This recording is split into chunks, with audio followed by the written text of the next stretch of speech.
अस्सलाम वालेकुम दोस्तों, जैसे कि आप सबको पता है कि अल्हम्दुलिल्लाह फ़िज़ा शुरू हो चुकी है। तो मौसम है जिस अल्लाह ताला के बेशुमार नेमतों का बहुत शुक्रिया। अल्लाह ताला ने हमें तरह तरह की नेमतों से नवाजा है। तो अभी चूँकि फ़िज़ा का मौसम चल रहा है तो मौसम है अनार का। और कहते हैं कि अनार जो है रिवायतें हैं कि अनार में जो है एक दाना हमेशा जन्नत का होता है और ये एक जन्नत का फ्रूट है। और ये अगर बादशाह नहीं है तो ये बादशाह से कम ही नहीं है। अनार एक बहुत ही लजीज और बेशुमार फ़वाइद से भरपूर ये फ्रूट है। इसी का मौसम है तो अभी हम जाके हमने आज मेट्रो से क्योंकि यही अनार लेकर आए थे, तो मैंने सोचा कि बच्चे ज़िद भी कर रहे थे कि जल्दी से हमें अनार खाना है। तो मैंने कहा क्यों ना आप लोगों को एक अनार पील करने का एक ट्रिकी सा तरीका मैं आपको बताऊं। आपको हो सकता है कुछ को पता भी हो, लेकिन जो ये अनार है इसको पील करने का अपना एक तरीका है जिससे आप भरपूर वो कर सकते हैं कि आसानी से आप इसको वो इसके अंदर का जो भी मवाद है वो खा सकते हैं और बिना किसी टेंशन के।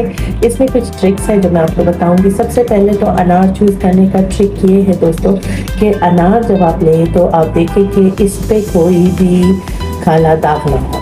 ठीक है, सबसे पहले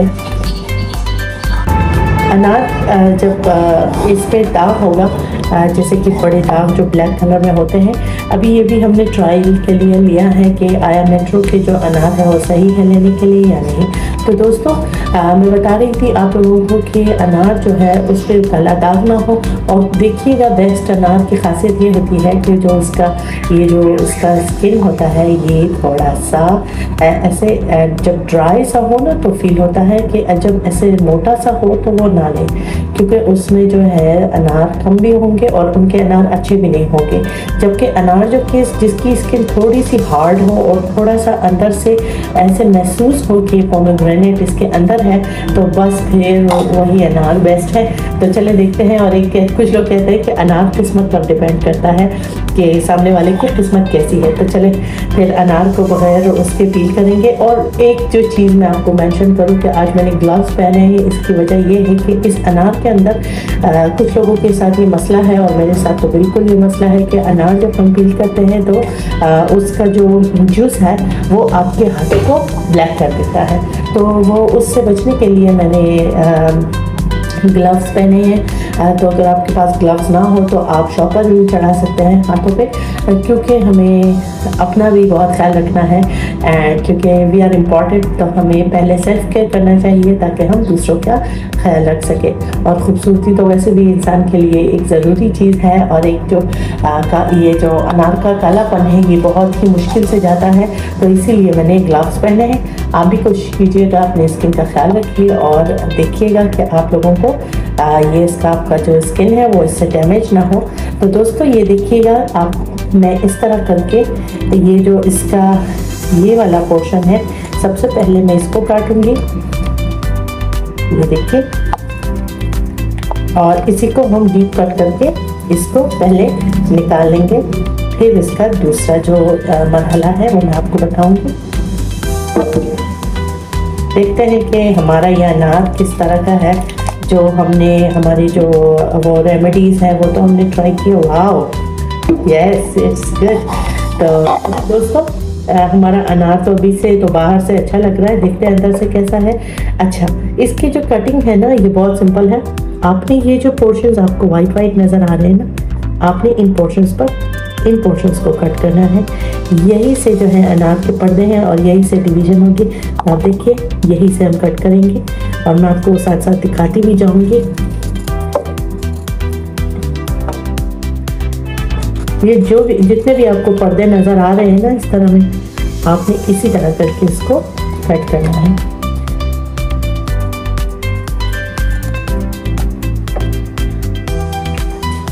ये लीजिए दोस्तों, तो ये मैंने कट कर लिया और इसको हम ऐसे करके एक एक करके खोलेंगे। ये देखिए, हाउ सिंपल इज दैट, तो सिंपल। अच्छा, ये मैंने जो है ये thanks to again to the different remedies मैंने जो यूट्यूब से ही सीखी है। ये देखिए कितने आसानी से खुल गया। और फिर ये देखिए एक एक करके माशाल्लाह, अल्हम्दुलिल्लाह और सुभान अल्लाह।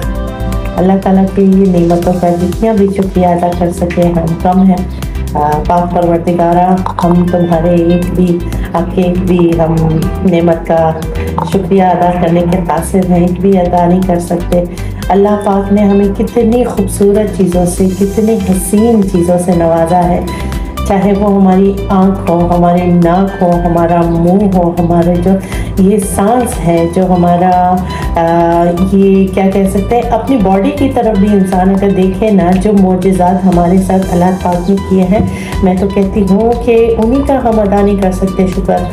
अच्छी जाए कि हम अल्लाह के नेमतों का शुक्रिया अदा करें। दोस्तों कभी भी आपको लगे ना कि आपकी ज़िंदगी मुश्किल है, ये है वो है, तो जल्दी से एक कॉपी लीजिए और उसमें अपनी जो चीज़ें आपके पास है उनको लिखिए।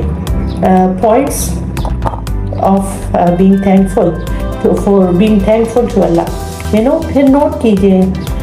दूर भी ना देखिए, अपनी दौलत, अपने जायदाद ये ना देखिए। सबसे पहली चीज़ आपने देखनी है तो अपने सेल्फ में देखना है कि आपके अंदर क्या क्या चीज़ें हैं कि जिसकी वजह से आप अल्लाह ताला का शुक्र अदा कर सकते हैं। तो दोस्तों सबसे पहले हमारे ये जो एक हाथ है हमारा, छोटी सी मिसाल देती हूँ, और ये जो हमारा फिंगर है, ये जो इस तरह से कट हो रहा है ना, इस तरह से ये बैंड हो रहा है ना दोस्तों, अगर अल्लाह ना चाहे तो हम ये बैंड भी नहीं कर सकते, ठीक है। बंदा लाख कोशिश कर लेना, ये अगर अल्लाह की मेहरबानी ना होना तो हम इसको बैंड भी नहीं कर सकते।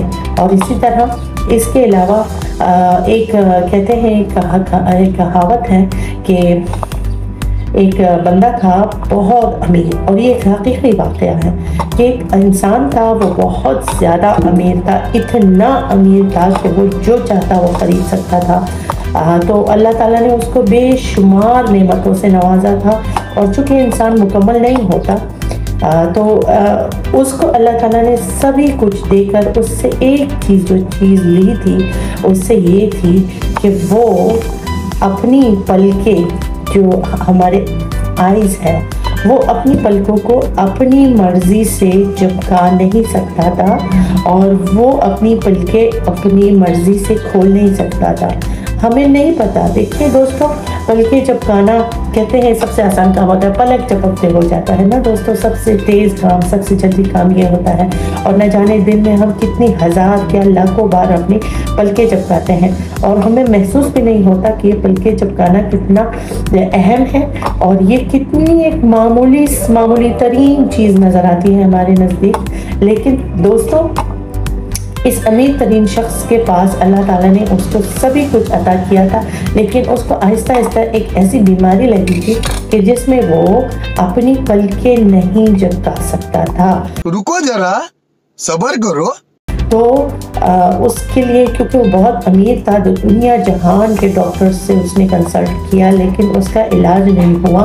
तो फिर उसके पास अपनी एक मेडिकल टीम थी, और जो उसकी मेडिकल टीम थी उसने क्या किया कि उन्होंने वो सुबह को जो वो बंदा था उसको आकर उसकी आंखों को ऊपर करके, यानी आंखों को खोल के उसमें कुछ लगा लेते थे या किसी तरह से उसको खोल देते थे, और वो सुबह से लेकर रात तक खुला रहता था। और उन्होंने ग्लासेस पहने हुए थे, उसके लिए मुख्तलिफ किस्म के ग्लासेस आए थे, तो वो ग्लासेस पहनता था ताकि जो उसकी आंखें हैं, ये ठंडी जो हवा है या गर्म हवा है या ये आलूदगी है या ये मौसम है या जो ये रतूबत है, ये उसकी आंखों को टॉर्चर ना कर सके। अल्लाह पाक ने हमारी आंखों को मॉइस्चराइज रखा है, और हम बार बार जो पलकें झपकाते हैं ये वही काम कर रहा होता है, जिस तरह के बारिश में कोई वाइपर गाड़ी का हो, बार बार उसको क्लीन करता है। तो इसी तरह हमारी जो पलकें हैं वो बार बार हमारी आंखों को फ्रेश करती हैं, रिफ्रेश करती हैं। तो दोस्तों अल्लाह पाक ने उससे ये जो सलाहियत छीन ली थी,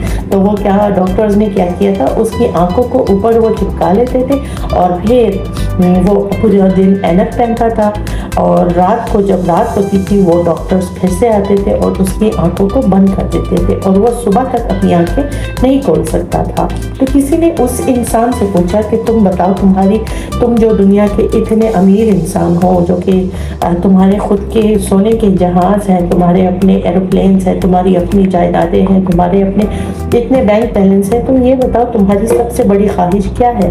तो उसने बताया कि मेरी अल्लाह से एक ख्वाहिश है, मेरी अल्लाह से एक दरख्वास्त है कि परवरदिगार मेरी सारी दौलत ले ले, मेरी सारी जो सलाहियत है, मेरी जो जितनी दौलत है, मेरा वेल्थ है, मेरा जो शोहरत है, वो मेरे से ले ले अल्लाह, और मुझे एक बार ये इज़्न मिल सके, मुझे ये इजाज़त मिल जाए कि मैं अपनी मर्ज़ी से अपनी पलकें झपका लूँ। तो दोस्तों, और उसने कहा इससे बढ़ के मेरी और कोई ख्वाहिश नहीं है, मैं एक बार अपनी पलकें अपनी मर्जी से झुका के वापस आंखें खोलना चाहता हूँ, लेकिन पाक परवरदिगार ने उसको ये सलाहियत नहीं दी थी। दोस्तों, हम अपने इतने छोटे छोटे चीज़ों का जो परवरदिगार की तोहफे हैं, हम उनको उसकी कदर नहीं करते। लेकिन आप देखिए कि परवरदिगार ने हमसे अगर ये सलाहियत छीन ली कि पलकें ना झपका सकें, तो फिर ऐसे होता है कि लोग अपनी जायदादें, अपनी दौलत, अपनी शोहरत, अपनी सारी हस्ती देने के लिए तैयार हैं, बशर्ते कि एक अखबार अपना पलक झपका सकें। अच्छा दोस्तों, ये एक मेरी जो खुद की आउट ऑफ दिस टॉपिक, ये मेरा खुद का एक तजर्बा है, मेरा खुद का एक एक्सपीरियंस है जो मैं आप लोगों के साथ शेयर करना चाहूँगी। दोस्तों, हर अनार में कहते हैं कि एक दाना ऐसा होता है कि जो कि जन्नत का होता है। देख सकते हैं आप, ये बिल्कुल एक रेड अनार है और हर रेड अनार में आप खुद भी तजुर्बा करें इस बात को, और ज़रूर कमेंट कीजिएगा अगर आप लोगों ने मेरी इस बात का तजुर्बा किया है। तो आप लोग देख सकते हैं दोस्तों कि हर अनार में एक ये दाना, इस तरह का दाना आपको ज़रूर मिलेगा जो कि वाइट कलर का होता है। अनार चाहे किसी भी तरह का हो, लेकिन अनार में एक वाइट दाना इस तरह का ज़रूर होता है। समझ रहे हो आप? समझ रहे हो? तो दोस्तों, क्या पता कि वो वाइट दाना ही जन्नत का वो दाना हो। अब कहते हैं अनार में शिफा होती है। तो दोस्तों, अनार मैंने इस तरह से आपके सामने पील किया, एक बहुत ही खूबसूरत चीज़ मेरे जहन में आई तो मैंने वो आपके साथ शेयर किया। ये अनार मैं अपने बच्चों को 2-3 और मैंने पील करने हैं, अपने बच्चों को खिलाऊंगी। अजलान और ज़ुहैर का ये one of the most favourite वो है, फ्रूट है। अल्हम्दुलिल्लाह फॉर दिस मोमेंट के अल्लाह पाक ने हमें अपने रिज़्क़ से नवाजा है, इस उम्मीद के साथ कि परवरदिगार हम सबको अपने मनचाहे मफरूज़, अपने मनचाहे फ़ज़ा से नवाजे। इस उम्मीद के साथ कि हम अपने बच्चों के और अपने आप की ऐसी तरबियत करें कि अल्लाह ताला की हम भरपूर शुक्रगुज़ार रहें। तो हमें प्रैक्टिस करनी चाहिए। अल्हम्दुलिल्लाह for everything Allah has blessed अस। तो इस उम्मीद के साथ कि आप लोग अपना बहुत ख्याल करेंगे, अल्लाह का शुक्र अदा करें हर वो चीज़ के लिए जो आपके पास है और जिसकी हमें कदर नहीं है। तो आप लोगों से इंशाल्लाह जल्द मुलाकात होगी अगली वीडियो में। तब तक अपना और अपने पैरों का ख्याल कीजिए, हमें अपनी दुआओं में याद रखिए। और दोस्तों, अगर आप हमारे चैनल पर नए हैं तो प्लीज़ हमारे चैनल को सब्सक्राइब करें और बेल के आइकन को लाजमी प्रेस कीजिए ताकि आप तक हमारी वीडियो बर वक्त पहुँच सके। आपसे फिर मुलाकात होगी, तब तक अल्लाह हाफिज़।